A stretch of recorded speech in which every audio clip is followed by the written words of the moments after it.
Hello, so this is the last verse of the week in the lead up to kind of the final week in Acts chapter 1. So first of all, see if you can pronounce the Greek. Here's my take. Gegraptai, gar, and biblio, psalmon. Genetheto, he, epaulis, autou. Eremos, kai, me, esto, ho, katoikon, en aute, kai, tain, episcopain, autou,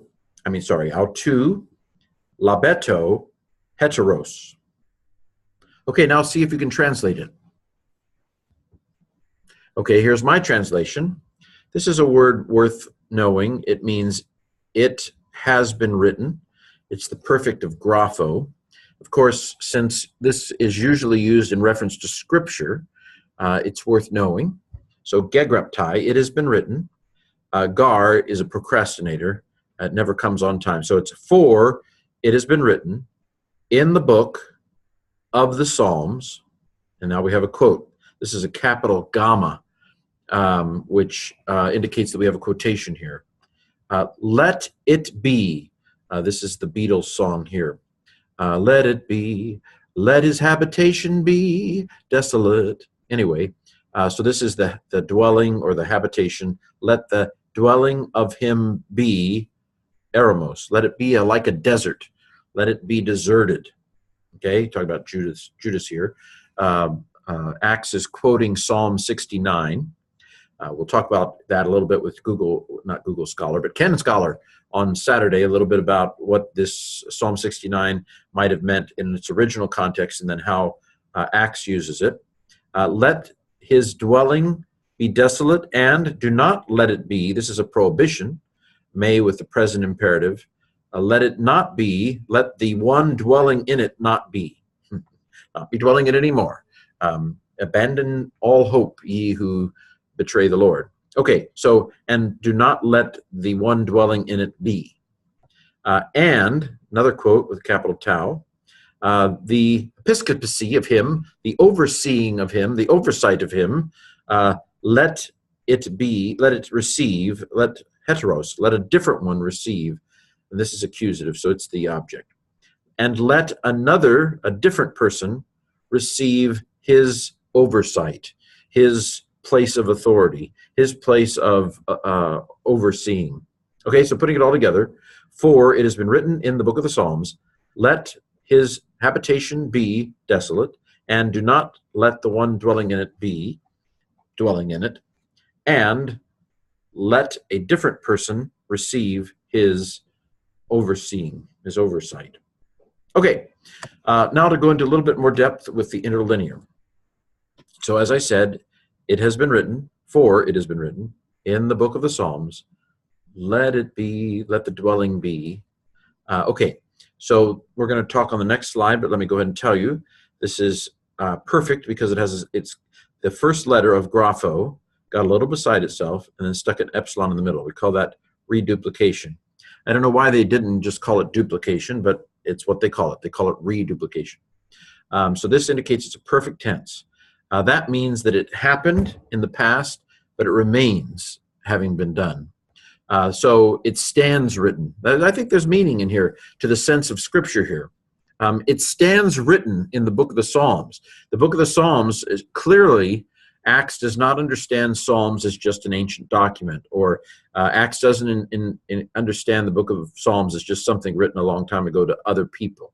Acts understands the Psalms as something that stands written.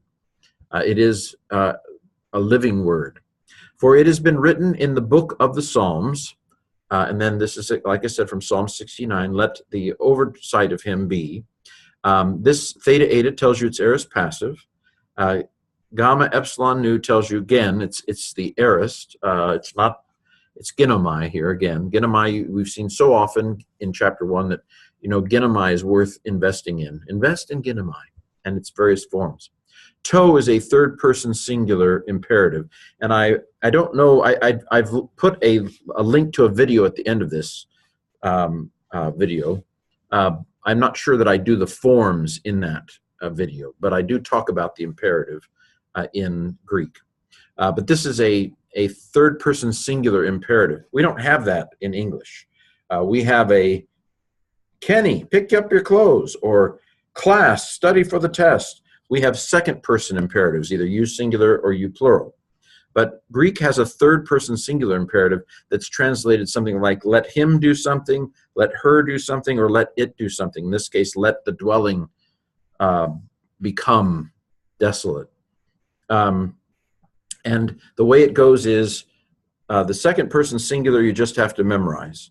And I have a song for that. It's in my song video.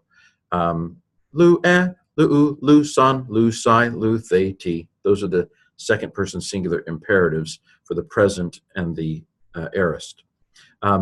There is, however, a third-person singular imperative, second-person plural imperative that is usually like the second-person plural indicative, very similar. And then you have a third-person plural, let them do something, imperative. And the pattern is for the third-person singular, to, te, to-san, or for the passives, sto, ste, sto-san. And so to is a third-person singular, let him, her, or it do something. Okay, let the dwelling of him become deserted, and do not let be. So may is a word for not used with non-indicative verbs. So since this is imperative, it uses may instead of u. Notice the to is the same, so it's a third-person singular. Let the dweller be, or in this case, do not let the dweller be. And the may with the present imperative in this case seems to have a sense of stopping. There are two ways to make a prohibition: may with the aorist subjunctive, or may with the present imperative.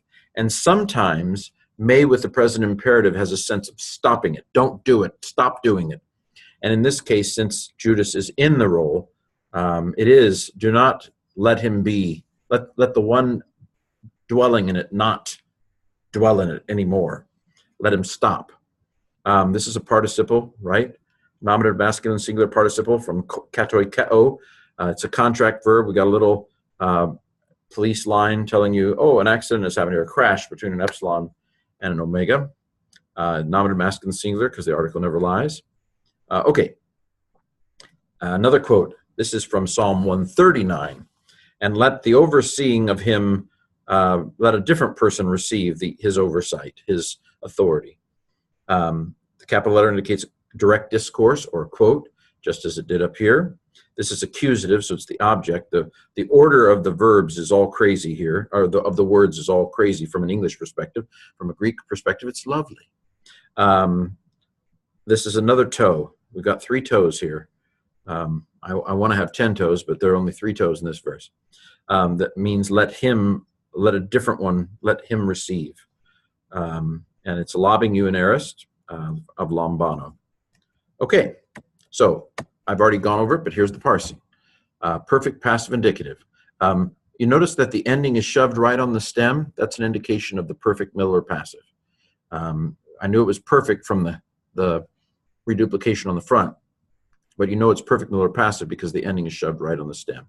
It's indicative, third singular, luomai, the way lua tai, third person singular from grapho. Again, this is theta eta indicates aorist passive. To is a third person singular imperative ending, and it's from genomai. Let it become. Esto, same thing, third person singular imperative, present stem of emi, present active. Labato, lobbing you an aorist. To is again an active imperative third singular ending from lambano. Okay, so let me just end with this link to a video on, it's more on how commands and quotes function in Greek. I don't really go over the forms, if I remember correctly, in that video. So there you have it. We've finished our verses for the week, and we're through 20 verses of the book of Acts.